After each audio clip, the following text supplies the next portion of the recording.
నమస్తే, welcome to NSTV. నేడు ఖైరతాబాద్ వినాయకుడి దగ్గరికి వచ్చాము.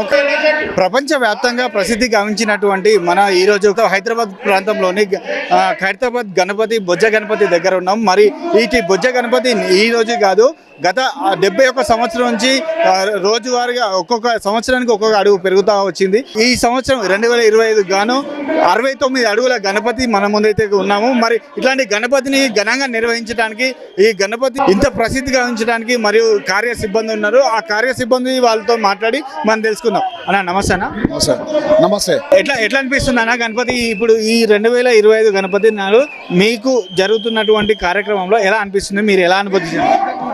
నా పేరు మానేకర్ చంద్రబాబు అండి. నేను గణేశోత్సవ కమిటీ మెంబర్ని. చాలా అంగరంగ వైభవంగా సనాతన ధర్మం ఉట్టిపడేలాగా భాగ్యనగరం ప్రతి ఏటా ఉద్భవిస్తూ ఉన్నది. అలాగే ఖైరతాబాద్ అంటేనే గణేశుడు అంటే ఖైరతాబాద్ అన్నట్టు భాగ్యనగరంలో ఉన్నది. గణేశోత్సవ కమిటీ తరఫు నుంచి కన్నీ విని ఎరుగనగా భక్తజన సందోహానికి మంచి ఏర్పాట్లు జరుపుతున్నాము. అలాగే ఎంత భక్తులు వస్తే అంత భక్తులకి ఉదయం 5 గంటల నుంచి రాత్రి 12 గంటల వరకు దర్శనము ఏర్పాటు కొనసాగిస్తున్నాము. ఈ జరుగుతున్నటువంటి ఈ 9 రోజుల ఉత్సవంలో మీరు ఎలా అనుభూతి చెందుతా ఉన్నారు? ఎట్లా అనిపిస్తుంది అసలు 9 రోజుల కార్యక్రమం ఏమేమి జరిగి ఉంటాయి? 9 రోజులలో ఒక్కొక్క రోజు ఒక్కొక్క విఐపి వస్తుంటారు అండి.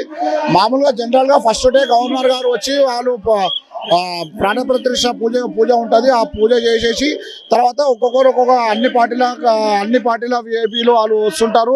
అలాగే భక్తజన సంద్రమం వస్తూ ఉంటుంది, దర్శనం చేసుకొని వెళ్తూ ఉంటారు. నా పేరు రామ్మోహన్ రావు అండి. ఇక్కడ గత వినాయక చవితి రోజు నుంచి ఈ రోజు వరకు పెద్ద ఎత్తున పూజలు జరుగుతున్నాయి.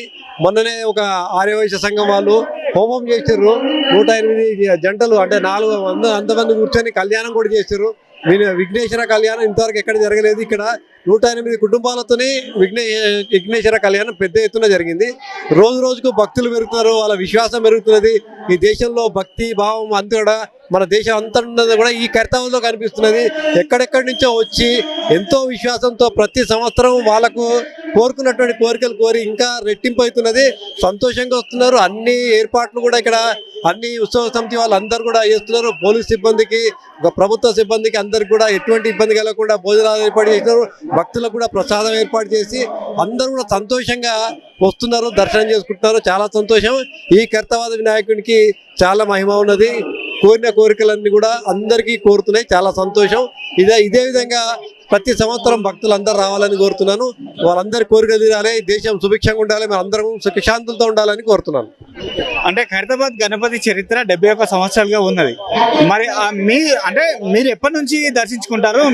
మీ అనుభవం ఏంటి? అసలు మీకున్నటువంటి దేవుడికి, ఖైరతాబాద్ గణపతి దేవుడికి మీకున్నటువంటి అనుబంధం ఏంటి? నాకు ఇప్పుడు 56 సంవత్సరాలు.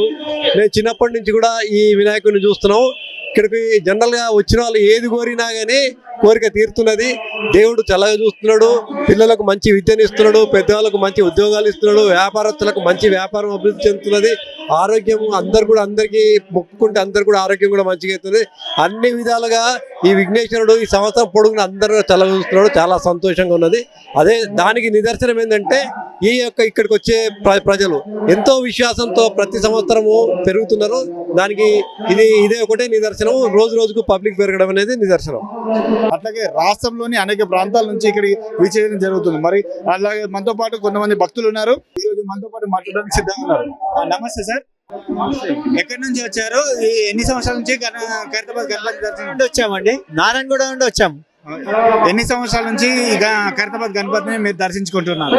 మేము దగ్గర దగ్గర ఒక 20 years నుండి దర్శించుకుంటున్నాం. ఎట్లా అనిపిస్తుంది సార్ మీకు దర్శించండి? జస్ట్ ఇక చూడాలి 20 years నుండి మంచిగా అనిపిస్తుంది. అంటే మీరు 20 years నుంచి గణపతి అంటే మీ చిన్నతనం ఎలా అనిపిస్తుంది? అంటే ఇప్పుడు ఖండాలుగా వ్యాప్తి చెందింది కదా. అంటే మేము నడుచుకుంటూ వచ్చేవాళ్ళము. ఇప్పుడు ఇక వెహికల్ మీద వచ్చి దర్శనం చేస్తున్నాం. అట్లా బాగా అనిపిస్తుంది.